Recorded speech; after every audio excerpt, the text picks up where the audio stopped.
السلام عليكم. اليوم ان شاء الله بتاريخ 1/10 راح نكمل شرح محاضرات الويك الثالث الابدومينال اكزامينيشن، تحديدا من الاسكولتيشن وبعض الملاحظات الاخرى.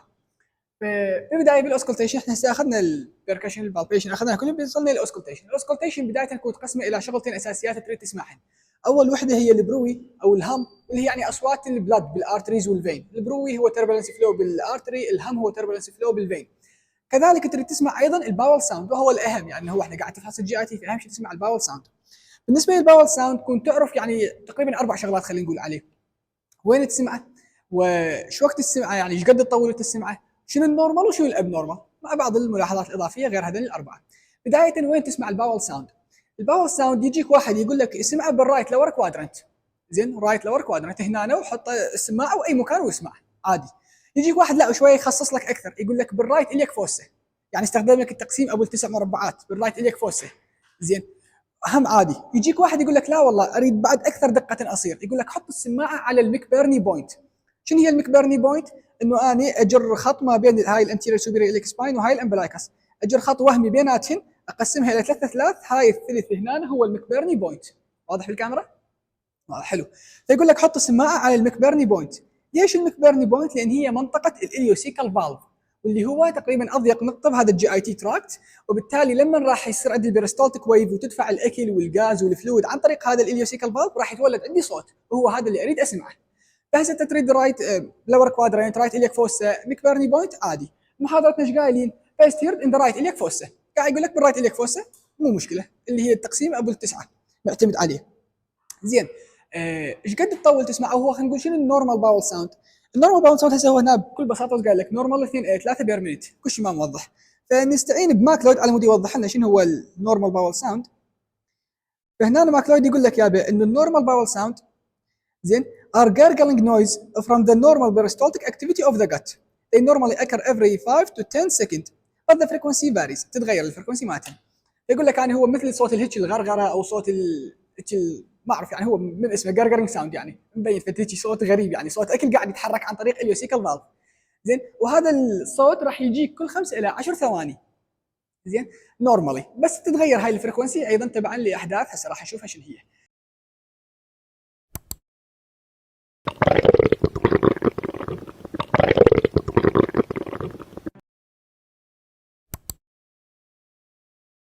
بس اريد انوه على شغله، هنا ما يقول لك كل 5 الى 10 ثواني، فلما تجمعها بالدقيقه يطلع لك 5 الى 6 بالدقيقه. محاضرتنا ايش قايله؟ محاضرتنا قايله 2 الى 3 بالدقيقه. على من نعتمد مبدئيا نمشي على المحاضره لان هي موجوده عندنا، فلازم نمشي عليها. يقول لك نورمالي 2 الى 3 بالدقيقه تسمع هذا الجرجرنج ساوند. فعلى هالاساس زين ايش قد راح تبقي السماعه على المكبرني بوينت وتسمع بيها لما اجيت تريد تسمع؟ وطبعا بالسماعه تستخدم الدايفرام وليس البيض. ايش قد راح تبقيها على المكبرني بوينت؟ يقول لك بقيها من 30 سكند الى 60 سكند، يعني نص دقيقه الى دقيقه بقيها. بشكل او باخر كانما يريد يقول لك على الاقل اسمع لي صوتين او ثلاثه من الباول ساوند، يعني على مسافه صوتين او ثلاثه، شوف التايم بيناتهن، شوف الشده مالتهن، البيتش مالتهن وما الى ذلك. زين، فهذا هو النورمال باول ساوند. عرفنا انه هو وين السمعه، ايش قد تظل تسمع به، وشنو هو النورمال باول ساوند. نجي هسه على الاب نورمال باول ساوند. الاب نورمال باول ساوند ممكن يكون فيسيولوجيكال زين التريشن بالباول ساوند، ما نقول ابنورماليتي، فيسيولوجيكال التريشن، لان الفيسيولوجيكال ما ممكن يكون ابنورماليتي. وممكن كذلك يكون لا والله باثولوجيكال ابنورماليتي بالباول ساوند. الفيسيولوجيكال يعني التريشن شنو؟ مثلا واحد ماكل، طبيعي راح تزداد الفريكونسي والفوليوم مالت الباول ساوند عنده. زين، واحد لا والله بالعكس، واحد نايم، طبيعي راح تقل الفريكونسي والشده مالت الباول ساوند. فهاي فيسيولوجيكال فاريشن على اساس حالتك انت ايش قاعد تسوي حاليا، هل ماكل نايم كذا. هذا الفيسيولوجيكال ارتريشن. لا والله الباثولوجيكال ابنورماليتي بالباول ساوند شنو هي وشلون ممكن تجي؟ هنا قايل لك بهالبساطه ابسنت تينكلينج واكسسيف. شنو هذني؟ بالدرجه الاولى اللي ما عليه اختلاف هو الابسنت باول ساوند. الابسنت باول ساوند يقول لك انت تحط السماعه ما تسمع صوت. بس هناك كنت انتبه الى شغله، على مود تقول انه ابسنت باول ساوند ما تظل بس هاي 30 سكند الى 60 سكند، على مود تقول انه ابسنت باول ساوند كنت تظل دقيقتين 2 مينت. هاي 2 مينت كلش مهمه يسالون عليها، تظل 2 مينت بنفس المكان حاط السماعه ما تسمع شيء، يلا تقول ابسنت باول ساوند. وبعد لما يكون عندك ابسنت باول ساوند في منطقه، فتحتاج تفر مناطق اخرى على مود هم تتاكد هل هو فعلا ابسنت، لو بس بهاي المنطقه اكو خلل، لو الجي اي تي كله مضروب. زين، فيقول لك يعني بشكل مبسط، يقول لك انت مو محاطه بالرايت اليك فوسا او خلينا نقول بالرايت لور كوادرنت، يقول لك اذا طلع ابسنت بالرايت لور كوادرنت افتر على الكوادرنت الاخريات، الليفت لور كوادرنت، ليفت ابر كوادرنت، رايت ابر كوادرنت. بكل كوادرنت تكون تظل دقيقتين، وبهاي الدقيقتين ما تسمع اي صوت يلا تقول هذا absent vowel sound. زين، شنو اسباب الابسنت باول ساوند؟ بالعاده يعني هو الموست كومن كوز باراليتيك الياس او بيرتونايتس. البيرتونايتس مفهوم، الباراليتيك الياس شنو؟ انه الامعاء بعد ما تتحرك. ليش؟ من الاسباب مالتها مثلا بوست اوبراتيف هايبوكاليميا، البوتاسيوم ينقص بعد العمليات لاسباب عديده ما في يعني صدد نطول تفاصيلها، نتيجه مثلا اللوس اوف فلويد، نتيجه انه ما راح يبدي ياكل اكل، راح يظل بس على سوائل، قد ممكن يصير شويه بها خربطه، يعني الهاي يعني صحيح عنده هايبوكاليميا. لما الهايبوكاليميا خربطه بالالكترولايت، خربطه بالاكشن بوتنشل، ماكو حركه بالباور.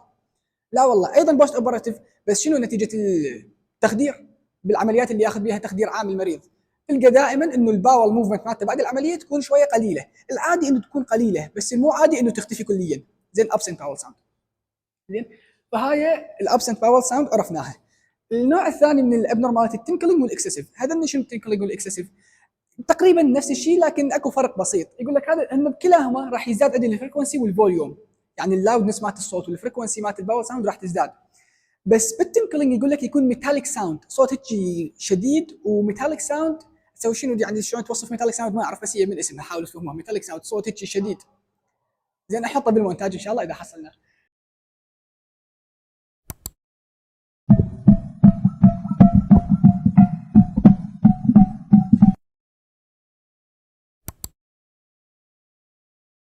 تنكلينج ساوند يعني مو صوت يعني عادي بس زايد، لا صوت شوي يعتبر غريب.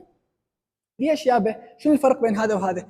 التنكلينج ساوند نتيجه اوبستراكشن، يعني تتخيل عندك اوبستراكشن بالجي اي تي بالتراكت مالتك، وجاي يصير بيرستولتيك ويف، تريد تدفع الاكل والغاز والاير بابلز وكلها تريد تدفعها خلال هذا الاوبستراكشن، فيصير عليها برشر سيفير كلش، يعني برشر كلش قوي على هذا الاكل والفلويد، وماكو تفريغ لان الاوبستراكشن، فكانما هيك كفخه ورا كفخه قاعد تجي لهذا الاكل والفلويد، فيولد لي صوت يعني تنكلينج ساوند، ميتاليك ساوند، يكون هاي فوليوم هاي فريكونسي، وصوت هيك يعني خرخشه خشنه، خلينا نقول اذا ميتاليك نوصفها بخشنه. زين ليش؟ نتيجه اوبستراكشن، يعني برشر على الاكل والاير وما الى ذلك يولد لي هذا الصوت. الاكسسيف باول ساوند لا والله، الاكسسيف باول ساوند هو انكريز بالباول موتيليتي.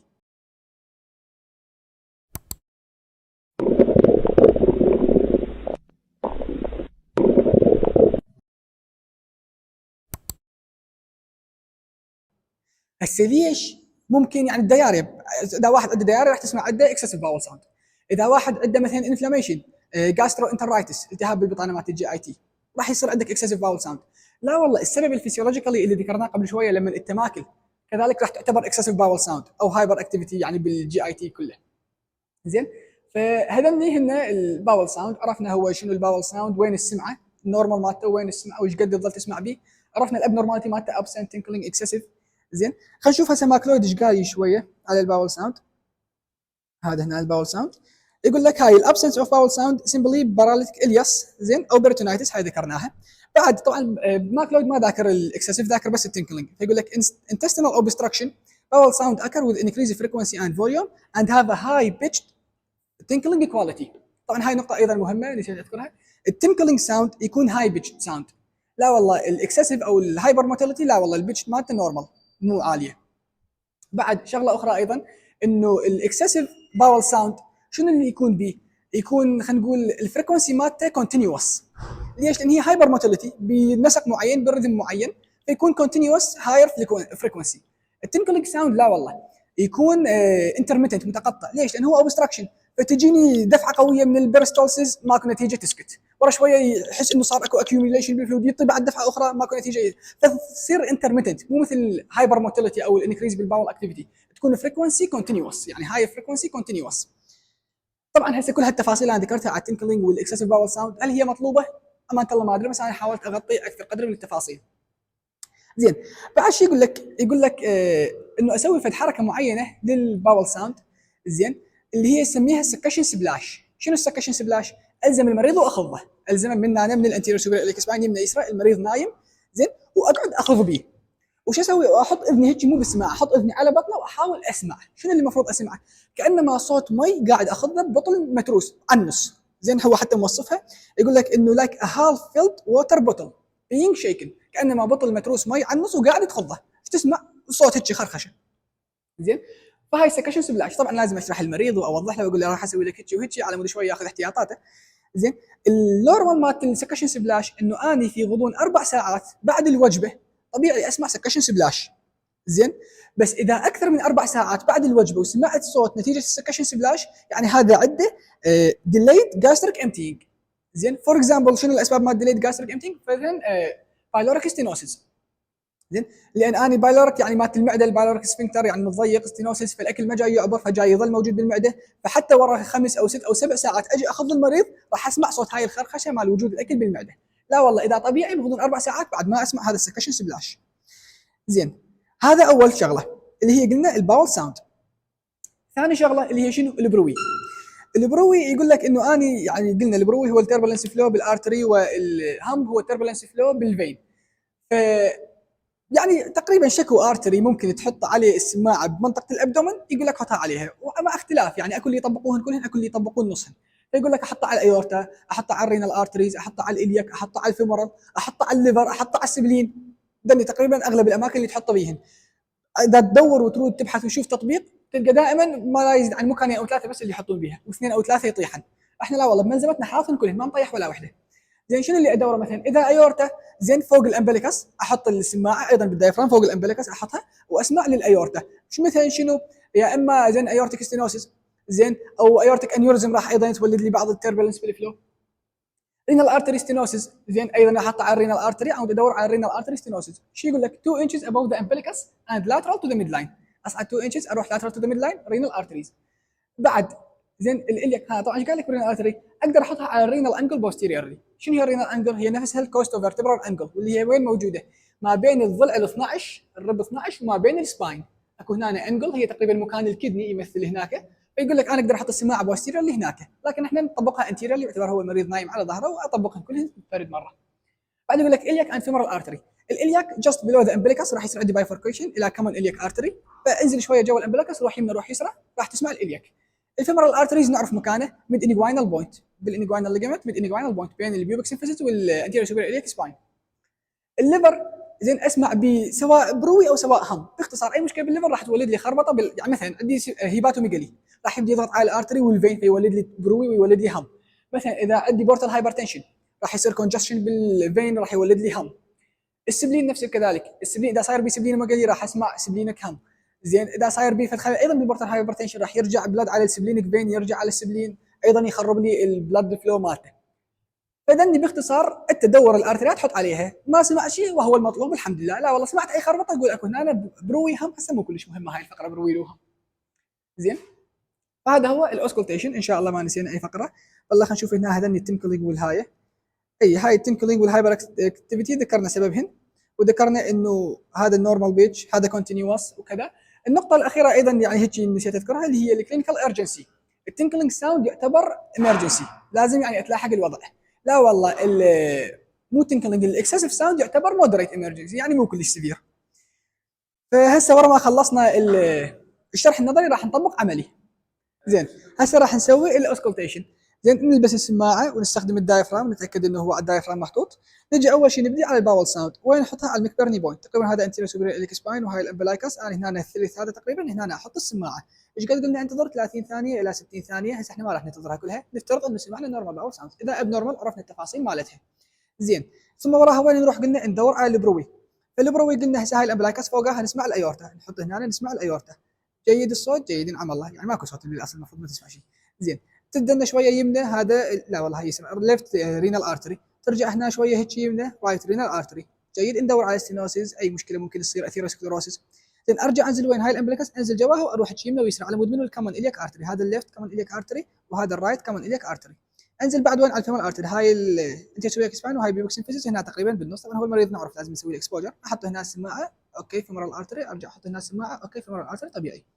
جيد هاي الاصوات بهالبساطه الاوسكولتيشن خلصناه. ترجع وراها شو تسوي؟ وطبعا هاي الخطوه موجوده بس يعني بماكلويد هواي في التطبيقات عمليه ما سواها فقط ماكلويد سواها وذاكرها بالمصدر اللي هي السكشن سبلاش. الزم هنا هيك الهب ملاته واخضه واسمع اخضه بعد مره واسمع. زين ان سمع الشيء اسئله يا ايش وقت ماكل طبعا قبل لا اخذ اسئله ايش وقت ماكل حجي يقول لي مثلا ماكل قبل 5 ساعات اقول له راح شويه احرك بطنك تسمح لي بهالشيء يسمح لي به. طبعا انا سويتها ورا ما بس شغلت بس ما يخالف لازم اسويها قبل. اذا سمح لي بهالشيء اخذ ضوء واحط ايدي. هو قال لي 5 ساعات ما ماكل، من المفروض اسمع اي شيء. لو سمع شيء بهال5 ساعات يعني ورا ما هو ما ماكل، يعني ماكل، يعني هاي عندي ديليد امتينج، هالشيء مو طبيعي. طبعا ليش خضيته مرتين؟ ما ادري، ماكلود بالتطبيق خضه مرتين، فانا هم خضيته مرتين. زين، هذا التطبيق مالت الاوسكولتيشن خلص. طبعا انا قلت لكم خلصنا الاوسكولتيشن، بس نسينا نسمع الليفر والسبلين على مود الليفر والسبلين كام. فنجي هنا تقريبا هو جو الكوستال مارجن بشويه هيك، نحطه على الليفر. اوقف وين الكوستال مارجن؟ هذا الكوستال مارجن، اوكي. تقريبا هنا جو هيك شويه نسمع على الليفر. نرجع هنا جو الكوستال مارجن الاخرى نسمع السبلين تقريبا. هاي ماكو شيء، ماكو شيء، خلصنا. زين، ورا ما خلصنا الاوسكولتيشن هسه يقول لك انه اكو اسوشيتد ثينك لازم تفحصها ورا الابدومينال اكزامينيشن.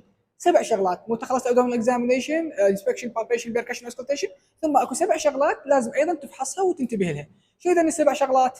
3 جوا اللي هن ديجيتال ريكتال اكزام، بير فاجينال اكزامينيشن، واكسترنال جينيتاليا. تصعد شويه تفحص الفيمورال بالس والهرنيال اورفيسز اللي هي منطقه الجروين، يعني عود الفيمورال هرنيا والانجوينال هرنيا. تصعد بعد اكثر تفحص الباك وتفحص الليفت سوبرا كلافيكولار فوسا على مود شنو؟ على مود الفيرخس نود واللي ممكن يجيها ميتاستاسيس مالجنسي يجيها من الابدومن فتتحول الى تروزير ساين واللي هي النفخ ويعني يصير بها مالجنسي. وطبعا بمحاضره الليمف نود توضحت اكثر فعلا. زين، فهذول ال7 شغلات لازم تفحصهم. زين، ليش انا راح افحص ذني 7 شغلات؟ يعني انا عندي ابدومن، ليش اروح مثلا على الاكسترنال جينيتاليا، على الديجيتال يعني ريكتال اكزام؟ ليش افحص هاي؟ والله هاي وضحنا بس الفكره. فاني افحص بالبدايه مثلا عندك الديجيتال ريكتال اكزام، ليش افحصها؟ ادور ممكن ماسز او كارسينوما بالركتم، ادور ممكن اريد اعرف اني هذا المريض مثلا عنده ديستنشن. المريض انا اريد اعرف هاي الديستنشن نتيجه اوبستراكشن ونتيجه كونستيبيشن. شلون راح اميز؟ لما اجي انا اسوي ديجيتال ريكتال اكزام وادخل اصبعي، اذا كان الركتم فارغ فمعناته هذا عنده اوبستراكشن والفيسز ما جاي توصل للركتم فصاير هذا الديستنشن. لا والله دخلت اصبعي لقيت اكو فيكال ماتيريال فهذا معناته عنده كونستيبيشن، الفيكال ماتيريال موجوده بس ما جاي تطلع فهم سببت لي ديستنشن. هاي مثلا سبب اخر. سبب اخر ايضا ممكن افحص بالديجيتال ريكتال اكزام، اذا مثلا البيشنت انا افحص لقيت عنده ديستندد بلدر، صاعد البلدر للابدومين، فهذا معناته عندي يورنري ريتنشن. شنو ممكن السبب مالته؟ اذا بالميل ممكن البروستيت، فانا بالديجيتال ريكتال اكزام راح اشوف البروستيت، اشوف هل هي نورمال لو صاير بها مثلا بناني بروستاتيك هايبرتروفي، او مثلا اشوف بها اذا كارسينوما، يعني الفكره مالجنسي. فهذا افحص فيه الديجيتال ريكتال اكزام، يعني مو وقت. ومفهوم هسه الكلام؟ الفكره اهم شيء مفهوم. هاي الفكره هاي. فذني اسباب افحص بها الديجيتال ريكتال اكزام. ليش افحص مثلا؟ زين، النقطه الاخرى افحص بير فاجينال اكزامينيشن بالومن. ليش؟ اشوف اليوترس، اشوف اذا اكو بيلبك ماسز، اشوف اليوترس اذا مثلا بي بوليبس، اذا بي سيست، اذا مثلا اذا اريد اشوفها بريجنسي لو لا مثلا، يعني ما اعرف ماكو ولا هو يعني المفروض اكو تحليل مال حمل، بس الفكره ايضا يعني اشوف اذا اكو اي ابنورمالتي باليوترس بالفاجينا. زين، لان ليش بالذات يعني اليوترس والفاجينا؟ اوكي تدري تشوف بس شو تاثيرهم بالابدومن؟ لان يعني عند الفيميل هواي من اسباب الابدومينال بين هي واقعا جايه من الريبرودكتيف اورجن، سواء يوترس، فاجينا، فالوبيان تيوب، اوفري. فانا اسوي يعني هذا البير فاجينال اكزامينيشن على مود اشوف شنو الاشكال، يعني هل هو من الابدومين هذا البين حقيقي ولا والله من الريبرودكتيف اورجن وصاعد. بعد اشوف مثلا شنو الاكسترنال جينيتاليا، هاي ثالث شغله قلنا 3 جوال. الاكسترنال جينيتاليا مثلا عند الميل اشوف اذا عندي اندايركت انجوانال هرنيا ونازله للسكروتم، اشوف اذا عندي هيدروسيل. كذلك عند الفيميل اشوف اذا عندي ليبيا سويلنج او هيك شيء فالفولي سويلنج. زين، وتوضح اكثر بالمحاضرات مال الريبرودكتيف سيستم ايضا راح نشوفها. زين، ورا ما خلصنا ال3 جوا اكسترنال جينيتاليا بير فاجينال ديجيتال، نصعد على منطقه الجروين. زين، ايش نفحص بمنطقه الجروين؟ نفحص الهرنيال اورفيسز، وهاي شغله من ضمن ال7 اللي هي الهرنيال اورفيسز، فيمورال هرنيا او انجوينال هرنيا. ليش؟ لان هي منطقه، هي هرنيا تلقى الجي اي تي طالع بهاي الهرنيا، سواء انتستين سواء بيريتونيوم فولد اومنتم اذا طالع بهاي الهرنيا، فدني نفحصهم بالهرنيال اورفيسز. بعد بالجروين ايش نفحص؟ نفحص الفيمورال بالس، وهي ايضا شغله اخرى مذكوره من ضمن ال7 اللي هي قلنا احنا 2 فوق يعني بالنص، هرنيال اورفيسز وفيمورال بالس من الجروين ريجن. ليش نفحصها؟ ممكن المريض عنده مثلا بالابدومينال ايورتا صاير عنده مثلا دايسكشن، فيجيني المريض عنده يعني اكيوت ابدومين، عنده بين بالابدومين بس ما جاي اعرف شنو سببه. فلما اقيس الفيمورال بالس راح يطلع عندي البلس ويك، ضعيف كلش هذا البلس. نتيجه شنو بالغالب؟ مثلا يعني احد الاسباب اللي هو مو بالغالب وانه احد الاسباب يعني او احد الشغلات اللي ممكن افكر بها ايورتيك دايسكشن. كذلك ممكن سبب اخر يعني هذا كربط بالجي اي تي، انه يجي المريض اكيوت ابدومين بطنه توجع ما اعرف شنو القضيه، افحص الفيمورال بالس ضعيف، اشك انه ممكن هاي بين نتيجه ايورتيك دايسكشن. اسباب اخرى ممكن ايضا فيمورال بالس يعني يكون بويكنس نتيجه مثلا اثيروسكلروسيس، نتيجه كوركتيشن اوف ايورتا، بس ذني ما لهن دخل قوي بالجي اي تي، بس كسبب للجي اي تي. وليش نفحص بالجي اي تي هذين الشغلات؟ هو هذا الايورتيك دايسكشن يجيني اكيوت ابدومين. ثالث شغله نفحصها بالجروين واللي هي ما موجوده ضمن ذني ال7 بس احنا ايضا لازم نعرج عليها ونفحصها، اللي هي الانجوينال ليمف نود. ليش؟ لان المنطقه بيلو ذا امبليكس الدرينج مالتها يروح وين؟ باتجاه الانجوينال ليمف نود. فاي مشكله تصير هنا، اي خلل شيء يصير راح يبين على الانجوانال لينف نود. طبعا اللي فوق الامبلكس يروح للاكزيلا كمعلومه هاي. فهسه خلصنا الثلاثه اللي جوا، خلصنا الاثنين اللي بالنص، بالاضافه ضفنا عليها شغله اخرى اللي هي الانجوانال لينف نود. نصعد اعلى شيء اللي هو هاي التروزيال ساين، او يعني البرخص نود بالليفت سبركلافيكولار فوسا، وهاي ذكرناها مالجنسي يصعد من الجي اي تي الى الليف نود هاي. وذكرنا الباك، والباك هسه بالسلايدات مال المحاضره راح يتوضح ليش نفحص الباك وشنو ربطه بالابدومن. فهسه خلصنا هذا السلايد. زين نعبر على السلايد الاخر. شو يقول لك هذا سلايد عنوانه برينيوم اكزامينيشن، وحاط لك بس مجرد كمان ديزيز 4 امراض وقاعد وساكت. زين هسه هذا برينيوم اكزامينيشن، هل مطلوب من عندنا نطب بتفاصيله؟ هل مطلوب من عندنا يعني انه نروح نسوي ديجيتال ريكتال اكزام ويا البرينيوم اكزامينيشن؟ في هالمرحله ما ندري. زين المفروض هالشغل شغل مرحله رابعه واعلى. زين وخصوصا انه احنا همين حتى لو هو شغل مرحلتنا، فكل شيء ما بنطيك عليه، لا على ديجيتال ريكتال اكزام لا على البرينيوم اكزامينيشن بشكل صحيح، مجرد حاط لك 4 امراض وقاعد وساكت. مبدئيا احنا بس راح نقول يابا هاي الامراض كذا كذا كذا، توصل يعني تصير بمنطقه البرينيوم او بالانال. زين اذا بعدين يعني الدكتور سالناه واكتشفنا انه مطلوب عندنا الديجيتال ريكتال اكزام، فان شاء الله ايضا راح نصور فيديو نشرح به. اذا لا والله قال ما مطلوب، فنظل على هالفيديو ونغلس على الموضوع لحد المرحله الرابعه. شنو هي هاي الكومن ديزيز؟ البايلس او هيك شيء بيلس او ما اعرف شو الفكره، هي هيمورويد البواسير. تذكرون كان عندي بورتو سيستميك انستوموسيس، يصير بها كونجستشن تتحول الى فاريكوز فين، وهاي فاريكوز فين هي تمثل الهيمورويد البواسير، واللي ممكن تكون ترابتشر وتطي بليدنج، ممكن لا والله تظل بدون بليدنج. الفكره الهيمورويد نعرفها شنو هي. زين اللي هي اتوقع هاي الصوره تمثل الهيمورويد، بس هاي يعني كلش سيفير. زين فالهيمورويد بعد فيشر، اذا اكو اي شق او فيشر او فشي يم الانال كانال، فهاي ايضا كنت تنتبه له وتفحصه وتعرف يعني شنو سببه، او اذا صاير به انفلاميشن او انفكشن او وات ايفر. كذلك البيرينال ابسس، شوف اذا اكو ابسس يم، يعني اتوقع هسه هاي بيرينال ابسس. زين ايضا كنت تنتبه، اتوقع هاي هم بيرينال ابسس.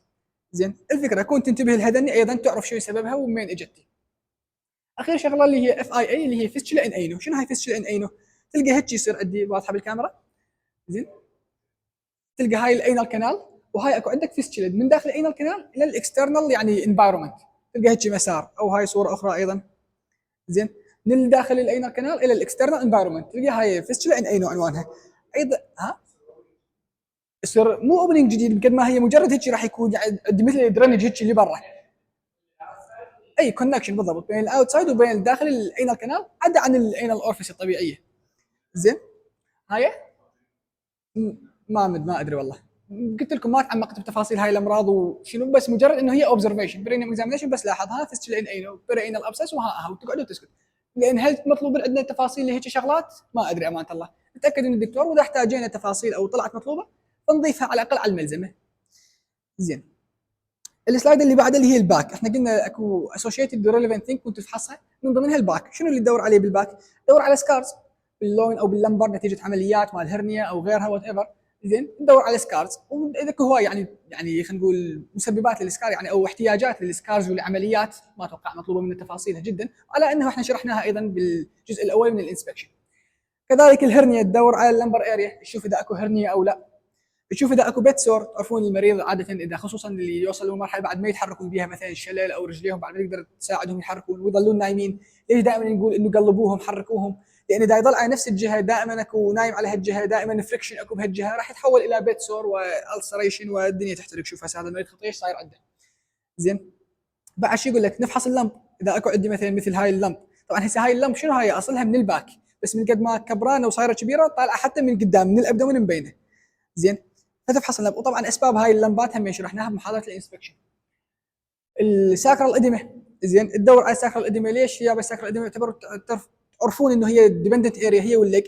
اذا المريض واقف راح تتجمع الفلويد، اذا عنده اديمه او اذا عنده انترستيشال فلويد راح يتجمع بالليج. اذا لا والله هو قاعد مثلا وفي مثل وضعيتنا المريض نايم، زين فما راح يتجمع بالليج، وانما ما راح يتجمع، راح يتجمع بالساكرال اريا. خصوصا انه انا راح اقوم المريض عن افحص الظهر.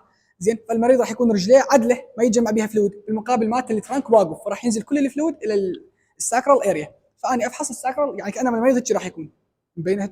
المريض هذا هاي رجليه وهاي جسمه، فوين مكان التجمع هذا اللي هو الساكرال ريجن. في حال اكو انترستيشن فلويد عالي راح نتيجه الجرافيتي ونتيجه الوضعيه مال البيشنت راح يتجمع بهاي المنطقه. زين اذا لا والله المريض واقف قلنا يتجمع بالليج. تعرفون ذني الديبندنت اريا مالت الانترستيشن فلويد. زين كذلك افحص الساينس البايلونايدل او هيك شيء توقعت اللي فضل اللي هي الناسور العصعصي. زين كذلك اشوف اذا اكو اللي هي تقريبا بين البوتوكس فوق منطقه عند الكوكسيجل تقريبا، عند العصعص، هو هناك بالنسبه للناس العصعص، عند منطقه العصعص راح تلقى يا اما هناك اكو فد يعني مثل الفيشر، او راح تلقى ساينس، او راح تلقى يعني هذه هيك شغلات. نتيجه شنو؟ نتيجه هناك راح يجمع باص، ممكن انفكشن، شعر يجمع هناك يعني. فدني يعني كلها الاحظهن واشوفهن. زين، هاي خلصناها. بعد السلايد اللي وراه شو يقول لك؟ فاريانت اوف تكنيك. يقول لك انه اني الميجر ستيب شو يقول لك؟ هاي هيك ملاحظه، يقول لك انا مو عندي انسبكشن بالبيشن بيركشن اوسكلتيشن. يقول لك مرات يجي واحد الاكزامينر شو يسوي؟ يحط لي انسبكشن ثم اوسكلتيشن بيركشن بالبيشن. ليش يسوي هيك؟ على مود باعتبار تعرفون البالبيشن هي اكثر وحده راح تجعص بها ببطن المريض، فخاف انت لما تسوي بالبيشن تضغط ببطن المريض، تسوي فد يعني تغيرات معينه تعكس لك اثار بالبيركشن والاوسكلتيشن، هاي الاثار غير حقيقيه نتيجه انت ضغطك ببطن المريض راح تولدت. يقول لك عاود تاخر البالبيشن اخير شيء، زين يعني تسوي قبل الاوسكلتيشن والبركشن، على مود اي تغييرات تصير نتيجه البالبيشن ما راح تاثر عليك. زين. طبعا راح يجي واحد يسال يقول انا بالاوسكلتيشن اذا اسوي سكشن سبلاش همين اخرب بطن المريض. قلنا السكشن سبلاش بس ماكلودي مسويها، زين غير الناس ما يسووها فيضربون سكشن سبلاش بوري، زين وممكن ياجلوها بالاخير همين. يعني الفكره مجرد ملاحظه يقول لك انه ممكن تعيد الترتيب، احنا الترتيب اللي ماشيين به لا، الترتيب الصحيح. بعد هاي هيك ملاحظه، يعني يقول لك الكف امبولس كان بي اسيست at the very beginning of the inspection at the end of the bed. يقول لك هاي الكف امبولس وشارحيها شنو هي بالانسبكشن، ما اعرف يعني شنو ليش حاطيها هنا، مع انه احنا ذاكرينها بالانسبكشن موجوده، انه توقف بالاند اوف ذا بيد اقول للمريض قح وراح اشوف الكف امبولس، اذا عنده هرنيه اذا عنده فد شيء راح يتقدم يعني او يطلع من نتيجه الويكنس بالابدومينال وول. هاي السبيشال تيست يقول لك هنا هاي these tests or sign are only performed if a suspicion of a certain disease is يعني made. يعني هذني مو روتين اكزامينيشن، مو روتينلي انديكيتد، فقط اذا صار عندك سسبشن في الديزيز معين في حاله معينه تسويهن. وطبعا هن اغلبهن يعني سبيشال تيست قديمات ومالتهم يعني السبيسيفيتي والسنسيتيفيتي ضعيفه ايضا، فحاليا مو كلش يطبقوهن. ليش موجودات عندنا؟ يعني لازم تعرفهم بعد كونك طبيب، على انه اكو هوايه بدائل احسن. وحتى شو يقول لك these signs need to be searched by student، يعني حتى انت تروح تبحث بهن من اشرح لك اياهن. فالفكره اول وحده بالاكيوت كوليسيستايتس. الاكيوت كوليسيستايتس اللي هي الجول بلادر انفلاميشن بالجول بلادر، اول ساين وهاي مهمه امانه الله، اللي هي يعني هن ثلاثه مهمات كلش، وحده للابندسايتس عفوا وحده للكوليسيستايتس واثنين للابندسايتس. الكوليسيستايتس هاي اللي هي المورفي ساين. المورفي ساين شو يقول لك؟ اذا تلاحظون هذا البيشنت او افق من هذا البيشنت شو يقول لك؟ يقول لك اني الجول بلادر تقريبا صايره هنا هيك، هي جوا الليفر هنا هيك ماخذ هالمنطقه كلها، فالجول بلادر تقريبا جوا. يقول لك اني اجي يعني اسوي بالبيشن لهالمنطقه، زين جوا الرايت كوستال مارجن، اسوي بالبيشن لهالمنطقه واقول للمريض اخذ ديب بريث. المريض لما راح يتنفس الدايفرام راح ينزل الليفر، راح ينزل الجول بلادر، اذا صاير بها انفلاميشن او انفكشن يعني كوليسيستايتس، زين راح مباشره المريض يسخط شنو؟ يصرخ ويوقف النفس مالته، يعني راسه يصير سيسيشن للنفس اللي قاعد ياخذه. زين على بود تصير الصوره شويه اوضح، اكو فد صوره بماكلو هيك حلوه توضح لك مكان الجول بلادر مقارنه بالليفر زين هاي وياها. لاحظ لي هاي الصوره، شوف رقم واحد هذا الليفر، شوف رقم اثنين هيك عينا هاي الجول بلادر كانما هيك مكانها. زين فاني هذا اذا مبين هيك تقريبا هذا هو الكوستال مارجن، هذا الكوستال مارجن بهالشكل، فاني احط ايدي هنا عند هالمنطقه وين انا قاعد الون، احط ايدي اضغطها، اضغط هيك ايدي زين جوا الليفر واقول المريض اخذ نفس. فاذا ما راح ياخذ نفس راح تنزل مالت الكونتنت خلينا نقول نتيجه الدايفرام، فراح يبين عندي الالم. هاي الميرفي ساين، وهاي مذكوره بماكلود الميرفي ساين والدكاتره يحبوها، يعني هاي تعتبر مهمه من بين هذني الاخريات التعبانات. طبعا هسه راح نطبقها بس خلينا نشرح الساين الاخرى للكوليسيستايتس اللي هي البوز ساين او هيك شيء. هاي شنو هاي البوز ساين؟ باختصار يقول لك هو عباره عن هايبرستيزيا او انكريس سنسيتيفيتي بالرايت سبسكابيولار اريا. يعني شنو؟ هذا الرايت والسبسكابيولار اريا المنطقه جوا السكابيولا يصير بها هايبرستيزيا او انكريس سنسيتيفيتي، يعني راح يصير بها بين، بمجرد ان تضخها راح المريض يتالم. شنو دخل هاي الساين بالكوليسيستايتس؟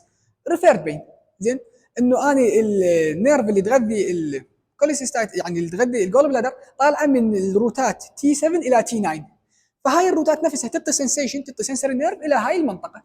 زين فانا اذا صار عندي كوليسيستايتس البرين راح يشتبه عباله انه الالم او الخلل بهالمنطقه راح يبدي يدز الم الى هاي المنطقه. ليش؟ لان نفس النيرف روت يشتركن بها الجول بلادر والسنسيشن مال هاي المنطقه. ف يعني مفهوم الريفيرد بين العرفه. فهسه راح نطبق هذين الساينين على ايمن. زين بدايه ميرفي ساين اللي هي الاهم، انا ابى اجي للمريض شكيت عنده كوليسيستايتس لاي سبب من الاسباب، مثلا اجاني باعراض مال فوميتنج، اجاني فيفر، اجاني كذا، زين عنده الم، طبعا بالبدايه لازم عنده الم بالرايت ابر كوادرنت، زين على مود اني اشك انه اكو هناك مشكله، مو انا عنده الم مثلا بالامبلايكال وهنا جوا وانا اروح على الكوليسيستايتس، يجيني عنده الم هنا مع اعراض اخرى للكوليسيستايتس، اشك يابا انه عنده هالحاله، اسوي له الميرفي ساين. اجي يابا هاي الكوستال مارجن مالت المريض، هاي الكوستال مارجن، اجي هيك احط ايدي جواها، زين تقريبا هيك 3 اصابع ادفعها جوا، واقول للمريض خذ نفس، تسوي زفير عادي، المريض طبيعي اخذ النفس وما تاثر بشيء. زين خلينا نجرب، اخذ بعد نفس، حطي نفس، ماكو اي مشكله. فهاي هي الميرفي ساين. اكو طريقه اخرى اسوي بها الميرفي ساين، شنو؟ انه بايدي اليسرى احط ايدي هيك وبالثب مالتي ادفع جوا الكوستال مارجن بهالشكل، اخذ نفس، حطي نفس. هاي طريقه اخرى للميرفي ساين. طبعا اني هم هاي النقطه ما ذكرتها كحكي نظري، وين اني راح احط ايدي بالذات، او يعني الثب مالتي اذا اريد احطه وين احطه؟ احطه تقريبا عند الميد كلافيكولار لاين، جوا الكوستال مارجن عند الميد كلافيكولار لاين، او بتعبير شخص اخر في احدى الفيديوهات ايضا لما كان يطبق يقول ميديال تو ذا ميد كلافيكولار لاين، يعني اخذ ميديال بعد اكثر، مو فد فرق، اتوقع ماكو ذاكر ميد كلافيكولار لاين، فمو فد شيء، عندي المنتصف مالت الكوستال مارجن يا اما هيك يا اما هيك، هاي هي الميرفي ساين.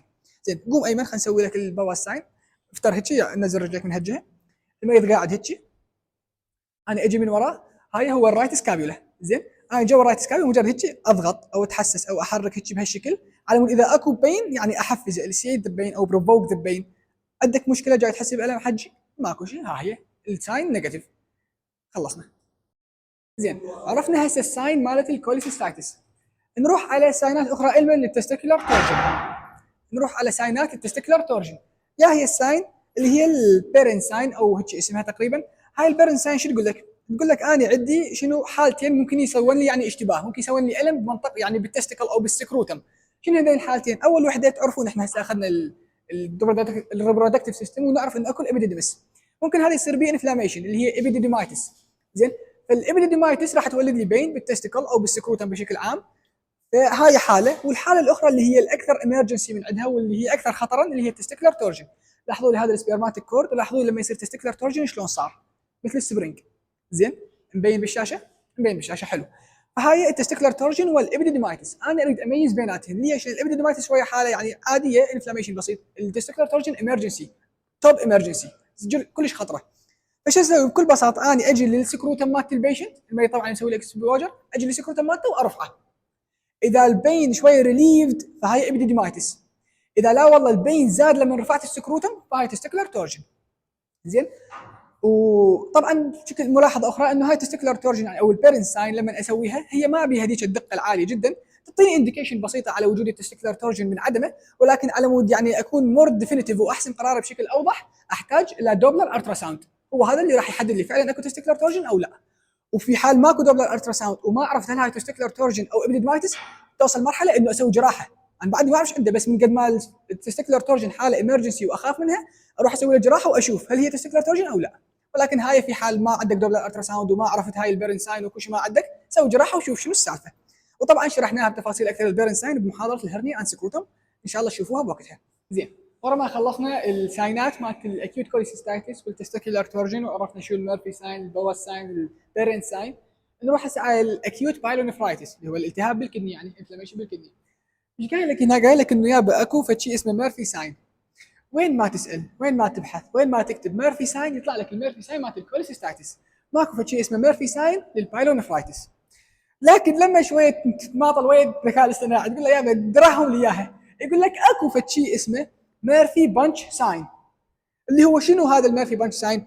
هو نفسه اللي هو هذا الكوستو فيرتبرال انجل تندرنس، تذكرون هاي الكوستو فيرتبرال انجل او الرينال انجل اللي هي الانجل ما بين اللاسترب وما بين الفيرتبرا، واللي لما كنا نسوي بالبيشن للكدني ذكرنا انه احنا راح نقوم البيشن وهيك مثل اللي نضربه هيك مثل البوكس الخفيف على هالمنطقه، نشوف اذا اكو بين، اذا اكو بين او لا. فهذا الكوستو فيرتبرال انجل تندرنس هو اسمه هيك.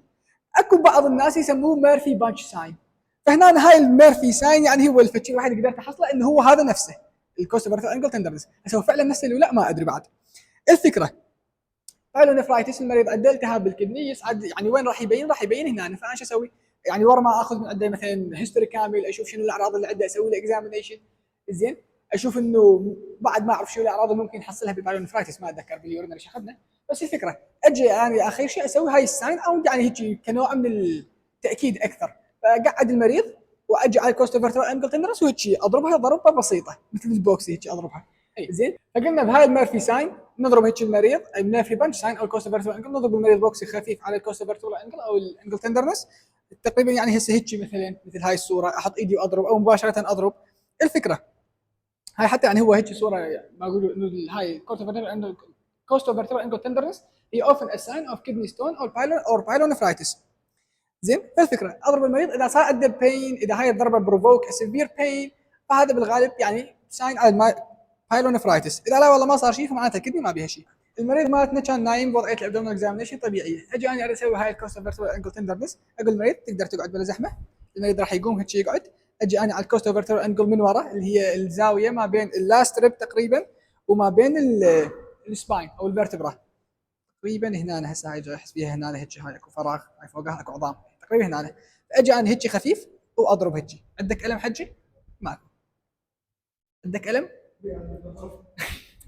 الفكره فانت تضرب هيك على كيف وشوف، اذا صار عنده سيفير بين يعني هاي بوزيتيف كوستوفرتبرال انجل تندرنس، ما صار فهذا نيجاتيف.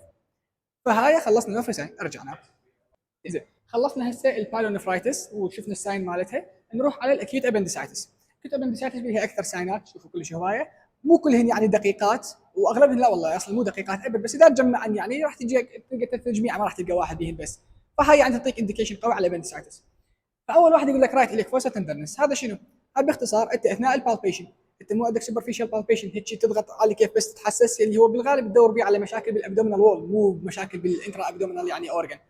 ثم عندك وراها الديب بالبيشن. الديب بالبيشن شوي هيك تضغط يعني اكثر عمقا.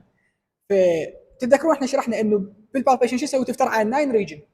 فلما تفحص الرايت اليك فوسا الريجن معناته اليك فوسا راح يحس البيشنت بتندرنس. زين فهاي يعني هناك اكو عندي مشكله. بالغالب هاي المشكله هي شنو يابا؟ ابندسايتس. ليش؟ باعتبار هو المريض راح يجيك مثلا اذا المريض يعني واعي شويه واول ما يحس بالم او فدخل راح يجي المستشفى، فراح يجيك في بدايه الابندسايتس راح يديك عنده بارا امبليكال بين واللي هو فيسرال بين اذا تذكرون بدايه الابندسايتس، ثم بعدين يلا يتحول الى يعني لوكالايز بين لما الانفلاميشن يوصل للبرايتال بريتونيوم. زين ويصير عندي سوماتيك بين شارب لوكالايز بين. فهو المريض خلينا نفرض جاينا عنده بارا امبليكال بين، فانا اجي اسوي له بالبيشن طبيعي، لما اوصل لمنطقه رايت اليك فوسا واسوي بها بالبيشن راح يصير عنده تندرنس. فهذا يعني راح يعطيني يعني اشاره الى انه ممكن يعني المشكله فعلا ابندسايتس، لان البين لما انا سويت البالبيشن قربت البرايتال بريتونيوم على المكان مال الانفلاميشن فصار عنده تندرنس. اذا لقيت تندرنس راح نتوجه وراها على الخطوه اللي بعدها اللي هي ريباوند تندرنس. تذكروا احنا ذكرناها بالفيديو السابق يعني مال ديب بالبيشن، انه انا اذا حصلت ريباوند تندر عفوا اذا حصلت يعني تندرنس ديب تندرنس اسوي الريباوند تندرنس كخطوه اضافيه، اذا ما حصلت ما اسوي. فهنا انا حصلت رايت اليك فوسا تندرنس فاسوي شنو هو الريباوند تندرنس. الريباوند تندرنس شرحناه بس بشكل بسيط اخر، انه اني مو قلنا صار انفلاميشن يعني بانترا ابدومينال اورجن، وهذا انفلاميشن واصل للبريتونيوم باختصار، فكانما هو عباره عن بريتونيال اريتيشن. انا البريتونيوم صار به انفلاميشن، انا اجي اسوي له اريتيشن زايد على مود اسوي بين سيفير. شلون اسوي؟ عن طريق انه اني اضغط هيك اسوي يعني خلينا نقول ديب بالبيشن، اضغط على المكان ثم اشيل ايدي بسرعه واسال المريض ايش وقت حس بالالم. اذا حس الالم بعد ما شلت ايدي بسرعه فهذا معناته بوزيتيف ريباوند تندرنس. شو الفكره مالته؟ انه انا لما ضغطت وبدي اسوي ديب بالبيشن يعني ضغطت بشكل شوي شويه، فكانما خلينا نقول صار عندك يعني شو نسميها ادابتيشن للبريشر، ادابتيشن للبين، وكذلك انا سويت ستيبلايزيشن للبريتونيوم، ظليت هيك مثبته وضاغط فماكو يعني حركه وماكو اريتيشن. بس مجرد ان شلت ايدي صار عندي مثل هيك ستريتشنج سريع، صار عندي مثل السبرينج ورخيته، فراح يصير موفمنت وبريشر تشينجز تؤدي الى زياده بالاريتيشن بالبرايتال بريتونيوم، وبالتالي البرايتال بريتونيوم متروس بالسوماتيك نيرف يعني رش ان سوماتيك نيرف، فراح يصير عندي سيفير بين لما اشيل ايدي. هذا هو الريباوند تندرنس. فشفنا ان يعني هو كانما مثل صارت يعني هو مسوي مثل السيكونس، انه انت تبدي بالدرجه الاولى بالبالبيشن تحس ديب بالبيشن بالرايت اليك فوسا، ديب تندرنس عفوا بالرايت اليك فوسا، بس تسوي للتاكيد ريباوند تندرنس وعرفنا فكرته ايضا. ثم وراها تسوي شيء اسمه الكف. شنو هاي الكف؟ هسه ما مسميها بس لما يعني تطلع تبحث عليه شيء اسمه دنفي ساين. هاي الكف عباره عن دنفي ساين. شنو يعني فكرته؟ مجرد خلي المريض يقح راح يزداد انترا ابدومينال بريشر، راح تتحرك الانترنال اورجن. زين فممكن يعني يصير يعني تلاصق او يعني تلامس بين البرايتال والفيسرال بريتونيوم والابدومينال اورجن، فراح يؤدي الى مثل قبل شويه اريتيشن بالبرايتال بريتونيوم يؤدي الى بين. زين فهو باختصار يقول لك هنا انه الدنفي ساين هي ميديكال ساين كاركترايزد باي انكريز ابدومينال بين وذ كافينج، لانه وعاده هي انديكيت ابندسايتس او اني يعني اذر ابدومينال اورجن انفلاميشن. ثم وراها تسوي الروفسينج ساين. شنو هذا الروفسينج ساين؟ الروفسينج ساين عينا نفس فكره الريباوند تندرنس بس بشكل اخر. شلون؟ ما اجي اضغط على مكان الالم واجي اعصى واهدي بسرعه، لا، اروح عكس الجهه. يعني هنا بالروفتنج ساين بالابندسايتس تحديدا انا مو البين بالرايت اليك فوسا، انا اجي على الليفت اليك فوسا واضغط. لما اضغط وارخي يعني اضغط واشيل ايدي راح يصير عندي الم بالرايت اليك فوسا. شنو الفكره؟ نفس اللي سوينا قبل شويه، البرايت البريتونيوم جريته سويت له ستريتش وضغطت لهاي الجهه، فمن هاي الجهه الاخرى صار احتكاك او صار تلامس او صار اريتيشن، فصرخ عندي المريض بالم بالرايت اليك فوسا. هو بالاصل انا ضاغط على الليفت. الفكره مالتي انه اريتيشن بالبرايت البريتونيوم، لما ضغطت هنا تحرك وصار بي ستريتشنج لهاي الجهه، فمن هاي الجهه صار بيه تلامس وكذا واحتكاك. فهي الروفسنج ساين، اضغط على اليسرى المريض يتالم باليمنى. ثم بعدها الشيرن ساين. هاي الشيرن ساين هي مو ساين بقد ما هي ريجن، اللي هو شيرن تراينجل. هذا التراينجل عباره عن مثلث، الحدود مالته الامبليكس زين والبيوبك سيمفيسيس والانتيريور سوبريور اليك سباين. فهذا الشيرن تراينجل بالابندسايتس هو هذا التيبيكال ريجن فور بين. يعني المريض لما عنده ابندسايتس المكان يعني خلينا نقول المكان التيبيكال للبين واللي يوديني باتجاه الابندسايتس فعلا هو هذا الشيرن تراينجل. زين واللي هو اريا اوف هايبرستيزيا found in acute appendicitis. شنو هايبرستيزيا؟ يعني زياده sensitivity، زياده بين. زين in acute appendicitis between هاي الحدود مالت anterior superior iliac spine والبيوبك سيمفيسيس والامبلايكس. هذا هو الشرين تراينجل. زين البوينتنج ساين. البوينتنج ساين باختصار هو انه انا لما اقول للمريض تقدر تعين لي مكان الالم يعني بشكل لوكلايزد، راح يقول لي ايه ويأشر لي على مكان واحد. ليش؟ لانه هو مثل ما قلنا راح يوصل مرحله الانفلاميشن، راح يدخل برايت البريتونيوم، راح يتحول الى شارب لوكلايزد بين، نتيجه يعني انه هذا راح يبدي ينقل السوماتيك بين، السوماتيك نيرف عفوا راح يبدي ينقل هذا البين، راح يبدي ينقل هذا السنسيشن. فالسوماتيك نيرف يعني يولد لي شارب لوكلايزد يعني سنسيشن، شارب لوكلايزد بين، مو مثل الفيسرال بريتونيوم واللي كان ينقل مالته السنسيشن السمباثيك نيرف واللي راح يكون فيج ومجهول، يعني مو كلش واضح، يقول لك والله ها المنطقه هاي كلها توجعني. زين لا والله البوينتنج ساين انه انا بالابندسايتس راح يوصل مرحله الانفلاميشن يدخل برايت البريتونيوم فيصير شارب لوكلايزد بين. هذا هو البوينتنج ساين. عندنا هسه السوا ساين والاوبتريتر ساين. قبل لا نشرح ذني السوا ساين والاوبتريتر ساين خلينا نروح على كومبليت اناتومي شويه هيك يعني في شرح يعني عاود تبين الفكره اكثر. زين والله خلينا نوخر الجي اي تي. لاحظ لي هسه هذا شنو؟ هذا الشخص زين مبين على الكاميرا. اوكي لاحظ لي هاي هي السوس مصل. زين هذا مكانها. لما اجي اني اطلع الجي اي تي دايجستيف سيستم زين واجي اباوع على هاي السيكم اشوف شنو هاي الابندكس ريتروسيكل. الموست كومن سايت فور ابندكس هو ريتروسيكل ابندكس. جيد. الابندكس اذا كانت ريتروسيكل وصار بيها يعني تعرفون الابندكس فيها هواي مواقع وهسه هم راح نبين مواقع اخرى عليها وصار بيها انفلاميشن. زين ايش راح تسوي؟ راح يعني خلينا نقول الانفلاميشن يوصل الى هاي السوس. لاحظ انه شلون هي كلش قريبه على السوس، يعني هاي السوس وهاي الابندكس. زين فنتيجه مثل ما قلنا الكونجستشن الانفلاميشن ممكن يروح هاي السوس. شنو اللي راح يصير عندي؟ راح يصير عندي انه انا هاي السوس بمجرد ان اسوي لها كونتراكشن او بمجرد ان اسوي لها ستريتشنج راح المريض يتالم. لان راح يعني خلينا نقول راح تاثر على الابندسايتس اللي ملتهبه، راح تاثر على الكونجستشن اللي صاير، هي نفسها ممكن يواصل لها الانفلاميشن، فبمجرد ان احركها يعني يبين عندي الم. فهي الفكره مالت انه هاي السوس ساين. شلون اسوي كونتراكشن وشلون اسوي يعني ستريتشنج لهاي السوس مصل هسه راح نشوف التكنيك مالتها وطريقه. بس خلي ايضا ارويكم صور اخرى زين على الابندسايتس الموقع مالتها. زين لاحظ لي مثلا وين هسه شوف هاي الصوره، شوف هاي الابندكس. زين هاي يعني السيكم وشوف الابندكس طالعه منه بش كم موقع. اكو هنا هاي الريتروسيكال ابندكس هيك من ورا ريتروسيكال ابندكس. هاي هنا مثلا باراسيكال ابندكس. زين مثلا هنا هاي سبسيكال ابندكس، هاي هنا نازله زايد بيلدك ابندكس. الابندكس فيها هواي مواقع. زين صوره اخرى مثلا هنا هاي الصوره هم حلوه معطيك النسب مال كل ابندكس ايش قد. الريتروسيكال هي اكثر واحد 43% مثلا. بالدرجه الثانيه السبسيكال 24. بالدرجه الثالثه البوست اليوم راجعه هيك ورا الاليوم. البيلفيك ابندكس نازله للبلفس. زين فهذني مثل ما تبين لكم ان الابندكس فيها مواقع هوايه. زين كل وحده من ذني اكو لها ارتباط معين. اي الريتروسيكال ابندكس والبلفيك ابندكس يرتبطن بتو مصل، كل واحده ترتبط بمصل.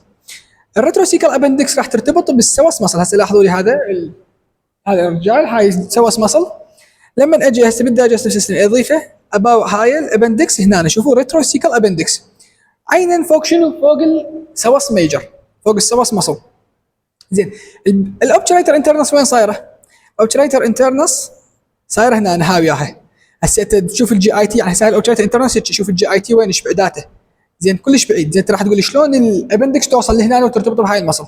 هي توصل بشكل او باخر، احد الفاريشن مالتها اللي هي اسمها بيلفيك ابندكس توصل. هاي الصوره كلش واضحه حلوه، نفس هاي المصل اوبتريتر انترنس اللي طلعناها، هاي هيك ممدوده من هنا، وهاي بطريقه ما شو الجي اي تي كله نازل، وهاي الابندكس عينه صايره فوق الاوبتريتر انترنس.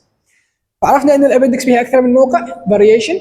عرفنا انه اثنين مهمات نحتاجين، الريتروسيكل والبيلفيك. الريتروسيكل ترتبط بالسوس فوق السوس عينا، والبيلفيك فوق الاوبتريتر انترنس. فانا شنو اجي اريد اسوي؟ المريض عنده ساين وسيمتومز مال الابندسايتس. اتوقع انه المريض مثلا، او مو شرط اتوقع يعني، بس انا كاكسكلوجن احاول اسوي يعني التست، واذا طلع وياي بوزيتيف خير على خير، طلع وياي نيجاتيف يعني احتمال الابندكس مو هالموقع. اجي اني اشك انه المريض يعني عنده مثلا ريتروسيكل ابندكس، او اريد افحص الريتروسيكل ابندكس، وانا عندي ساين اوف اند سيمتومز اوف ابندسايتس. فاجي للسوس مصل اسوي لها ستريتشنج او كونتراكشن. لا، او مثلا اشك انه المريض عنده بيلفيك ابندكس، فاروح وين؟ اروح للاوبتريتر انترنس اللي مرتبطه بالابندكس. اذا كانت بيلفيك ابندكس اروح للاوبتريتر انترنس، ايضا اسوي لها شنو؟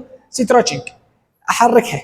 ليش يا احركها او ليش اسوي لها؟ باعتبار انه انا عندي انفلاميشن بالابندكس، واللي هي عينا قاعده فوق هاي المصل، فطبيعي اي حركه بالمصل، اي ستريتشنج، اي كونتراكشن راح ياثر على هاي الابندكس، راح يولد لي بين، راح يحفز لي سيفير بين.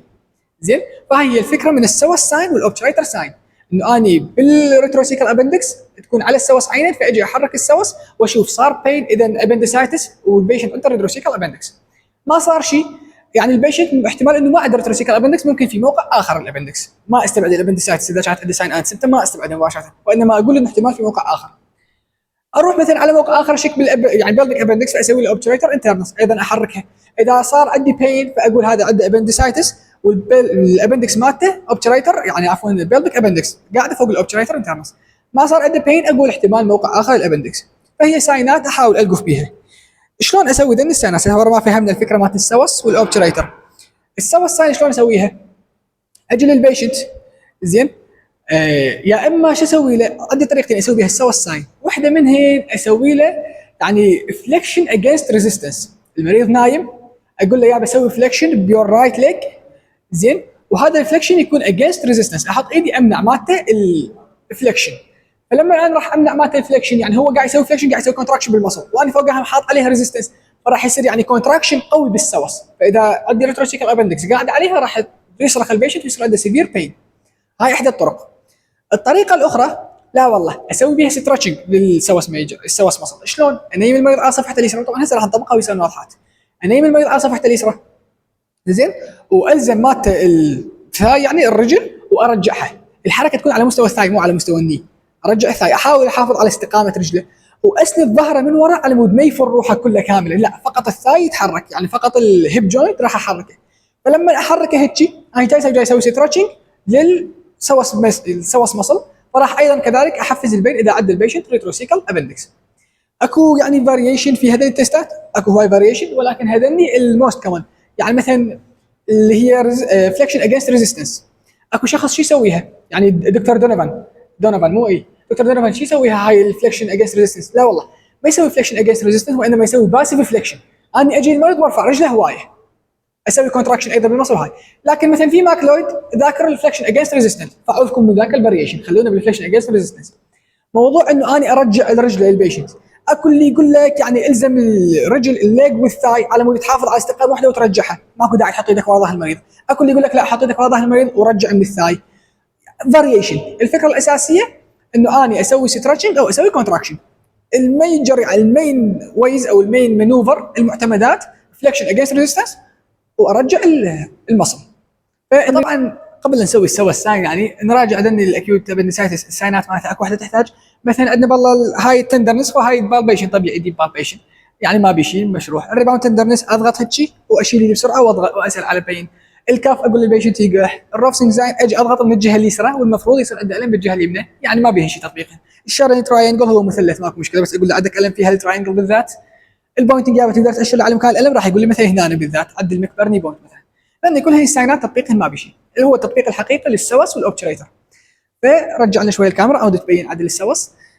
السوس قلنا شنو طريقتين، يا اما كونتراكشن قوي يا اما ستريتشنج. الكونتراكشن قلنا فليكشن اجينست ريزيستنس، عرفنا من الفاريشن الاخرى. ليش؟ لان الفليكشن اجينست ريزيستنس هو هذا الموجود بالماكلود. فاجي يا بالرجل اليمنى اقول له اذا تقدر حاول ترفع رجلك اليمنى، واني ارفعها يعني قوي، واني شو مسوي؟ مانعه فليكشن اجينست ريزيستنس. اذا صرخ البيشنت معناته هذا عنده ابندسايتس، والابندسايتس والابندكس مالته بالضبط يعني بوزيتيف ساين، والابندكس مالته ريتروسيكل. ما صرخ ما سوى شيء يعني بالغالب مو ريتروسيكل، احتمال موقع اخر. او يعني ايضا اذا الساينات بعيده عن الابندسايتس احتمال اصلا مو ابندسايتس، بعد حسب. هذا الفليكشن اجينست. لا والله الطريقه الاخرى اللي هي ستريتشنج، اقول له يابا تقدر تنام على صفحتك اليسرى، الحين اجي على صفحته اليسرى، رجلك حافظ على استقامتها، اسند البلفيك من ورا هيجي، والزم منه، ارجع رجله، ارجعها هيجي قوي. صار عندك الم؟ لا ما صار عنده الم، اوكي. هاي شنو هاي؟ الستريتشنج نفسه يعني السوس ساين او السوس يعني تيست، ولكن بمانوفر اخرى اللي هي الستريتشنج للسوس مصل، وليس يعني كونتراكشن. سواء سويت هذا او سويت هذا، المفروض اذا عنده ريتروسيكل ابندسايتس راح يصرخ المريض يتالم. زين، هاي السوس ساين. الاوبتريتر ساين خلينا نشرح شلون نطبقها مباشره عملي.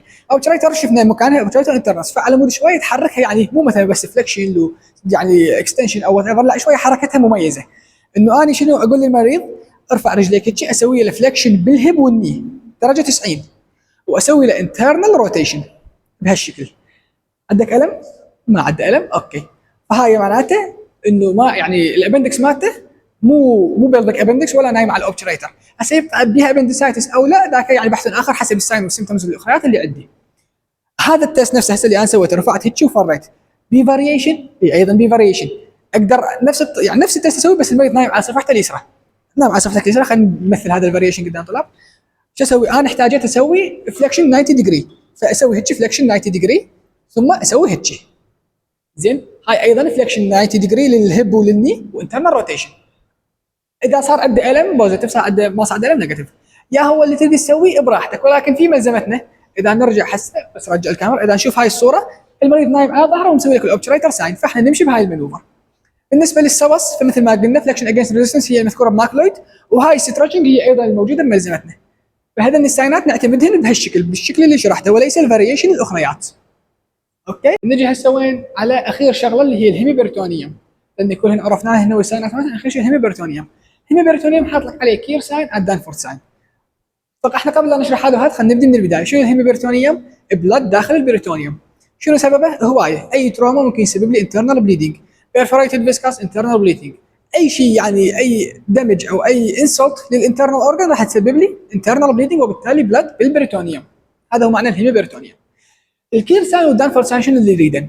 اللي يريدن انه انا استخدم هذا البلد بالبريتونيوم او اسوي اريتيشن لنيرف معين، وراح بالتالي يتولد عندي ساين معينه. شنو هو النيرف اللي اريد اسوي له اريتيشن؟ الفرينك نيرف، اللي هو النيرف مالت الدايفرام اللي يمشي جوا الدايفرام. عن طريق هذا البلد لما يجمع بالبريتونيوم، اذا وجهت هذا البلد باتجاه الدايفرام، صعدته لفوق وخليته يعني خلينا نقول يسوي اريتيشن للفرينك نيرف، ايش راح يتولد عندي؟ راح يتولد عندي ريفيرد بين وين؟ للتيب اوف ذا شولدر. هسه حسب، اذا رايت فرينك نيرف للرايت شولدر، اذا ليفت فرينك نيرف للليفت شولدر.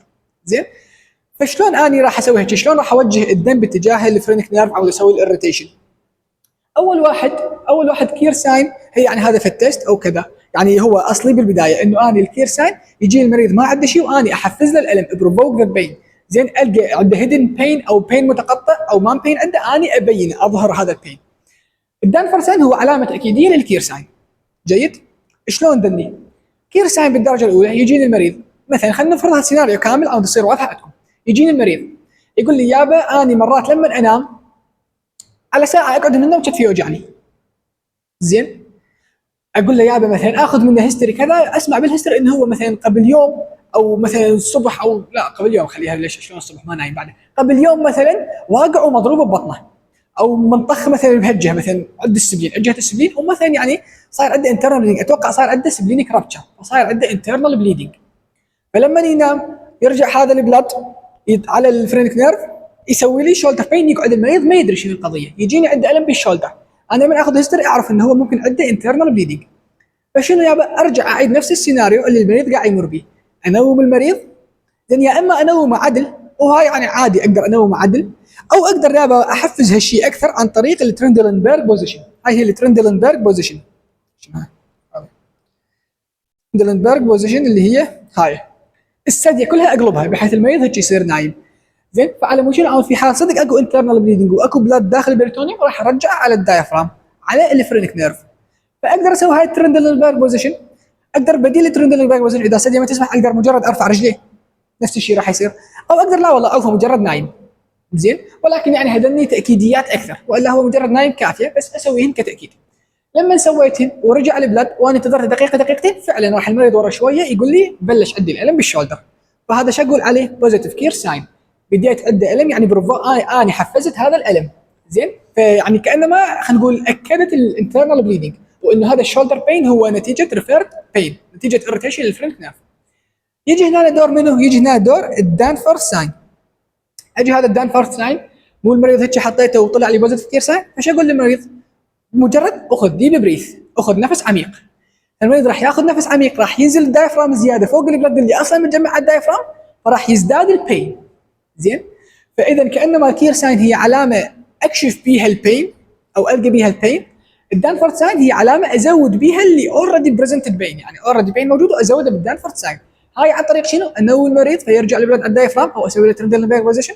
هاي عن طريق انه المريض ياخذ نفس. زين. السيناريو مثل ما قلنا يجي المريض يقول لما انام كتفي يوجعني، او لا والله مثلا سيناريو اخر المريض مثلا ما يبين عنده هالشيء. زين. شلون مثلا هو انضرب مات يعني داخليا وصار عنده مثلا انترنال بليدنج، بس المريض بعادته لما ينام مثلا يحط مخاديد ورا راسه ورا ظهره فينام هيك، فما راح يرجع البلد. بس يوم يومين ثلاثه تحس بطنه مثلا بدات شويه تنفخ، بدا شويه يصير بيها الم، بدات شويه تزرق، بدا يبين عنده بروزنج، فانا اتوقع هذا انترنال بليدنج مثلا. فنفس الشيء اجي انوم المريض ارجع هيك ارفع رجليه، راح يرجع هذا الانترنال بليدنج على الفرينك نيرف، راح يبين لي الكير ساين اللي هو شولدر بين، يعني على التب اوف ذا شولدر بين. يبقى شنو هي الكوزز مالت هذا الانترنال بليدنج؟ وذن الكير ساين والدانفورث هل هن مخصوصات بكوز معين لو عامات؟ الكير ساين لما تسال، لما تبحث، لما تروح على اي موقع مثلا فيسيوبيديا او غيرها الذكاء الاصطناعي، الكير ساين دائما يضرب بها مثال واللي يقول لك انه هذا الموست كومن السبلينيك رابتشر. السبلين مضروب وصاير به رابتشر فصاير بليدنج، وبالتالي اذا السبلين على جهه الليفت لما راح يرجع على جهه الليفت فيولد لي تب يعني شولدر تب بين بالليفت سايد. زين. بس هل هو يعني سبيسيفيك فقط للسبلينيك رابتشر؟ لا، ممكن اي حاله اخرى تولد هالشيء. مثلا ليفر انجري راح يصعد على الرايت سايد عادي، مثلا جول بلادر انجري يصعد على الرايت سايد عادي. انتستينال مثلا يعني انتستين صار بها فد خلل وبدات بليدنج ترجع على الجهتين ليفت ورايت عادي. بس الموست كومن مثال، اشهر مثال الموست كومن يجيك هو السبلينيك رابتشر وعلى الليفت سايد. بالنسبه للدانفورث فما لها فد شيء موست كومن باعتبار هي تابعه للكير، هي تاكيديه للكير، فما لها شيء مخصوص ك يعني حاله شهيره او كذا. يس، هذا هو الهيميبرتونيوم.